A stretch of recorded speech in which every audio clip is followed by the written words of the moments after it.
আসসালামু আলাইকুম, welcome to graphics unlimited YouTube channel. আজকে আমি আপনাদের দেখাবো কিভাবে গুগল ফটো সফটওয়্যারের আইকনটি অ্যাডোবি ইলাস্ট্রেটরের মাধ্যমে ডিজাইন করা যায়।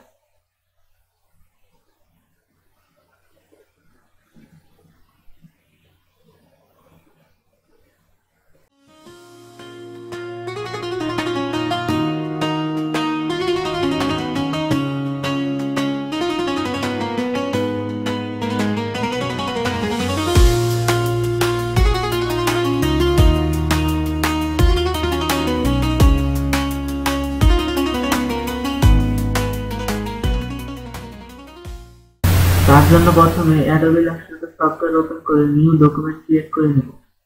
তারপর ইলিপস টুল সিলেক্ট করে শিফট প্রেস করে একটা ইলিপস সিলেক্ট করব। তারপর একটা রেক্টেঙ্গেল ক্রিয়েট করব সেন্টার বরাবর। করার পর সম্পূর্ণ সিলেক্ট করে উইন্ডো থেকে পাথ ফাইন্ডার সিলেক্ট করব। করার পর আমরা কেটে দিব। তারপর রোটেট টুল সিলেক্ট করব, অল্ট প্রেস করে ক্লিক করব। তারপর 90 ডিগ্রি অ্যাঙ্গেলে কপি করব। তারপর ট্রান্সফর্ম এগেইন মানে কন্ট্রোল ডি প্রেস করলে হবে। এখন আমরা কালার কোথা থেকে পেয়েছি? কালার আপনারা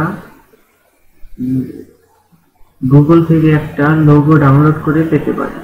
গুগল থেকে যে কোনো একটা লোগো ডাউনলোড করার পর আপনারা কালার ওখান থেকে নিতে পারেন আইড্রপার টুল দিয়ে।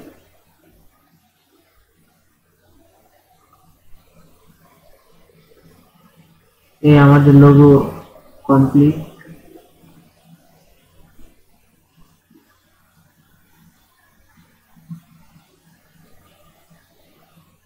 যদি ভিডিওটি ভালো লেগে থাকে অবশ্যই আমাদের চ্যানেলটি সাবস্ক্রাইব করে ভিডিওতে একটা লাইক দিয়ে অবশ্যই আমাদের পাশে থাকুন। ধন্যবাদ।